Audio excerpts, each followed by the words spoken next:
It was revealed yesterday that the Inspector General that is investigating the Secret Service for their role on January 6th has confiscated 24 cell phones of their agents that were involved in the response to January 6th. Now, one report says 25, the rest of the reports out there say 24, so we're going to go on the safe side and say 24 agents had their phones seized. But here's the thing. Those phones were not seized yesterday when this report came out. These phones were seized sometime around July 19th. So for roughly 2 months, the Inspector General, a man by the name of Joseph Cuffari, has had these cell phones in his possession. And what's he done with them? See, that's the big question that not only the public has, but also Secret Service agents themselves have had for, again, roughly 2 months, wondering, what is this guy doing? In fact, some Secret Service agents have actually filed a complaint arguing that Mr. Cuffari, the Inspector General from the Department of Homeland Security, who was, by the way, appointed by Donald Trump and still in power for some reason, they're saying that he is the one stonewalling this investigation.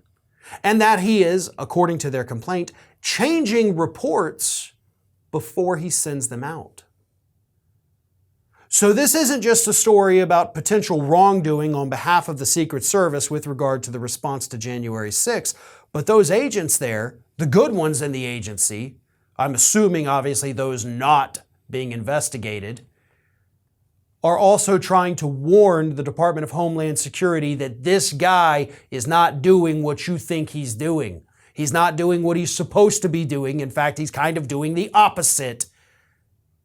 Could you maybe do something about it? And that's the conundrum that we're in right now.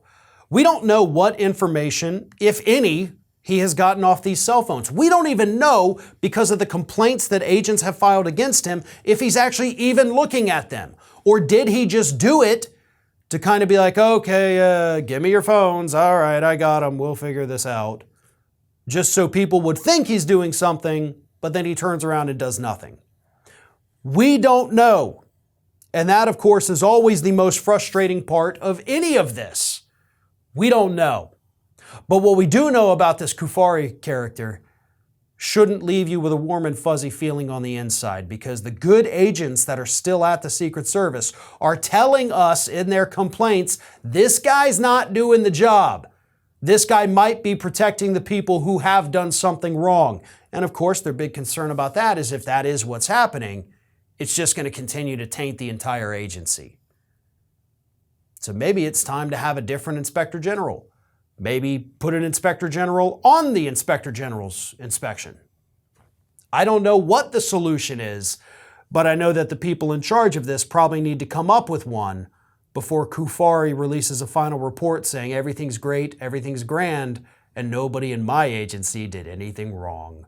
Because that, based on the complaint from the Secret Service, is probably where we're headed. This is Hattie. Hattie wants to know why you have not subscribed to our channel. You obviously like our videos, so do us a favor and subscribe.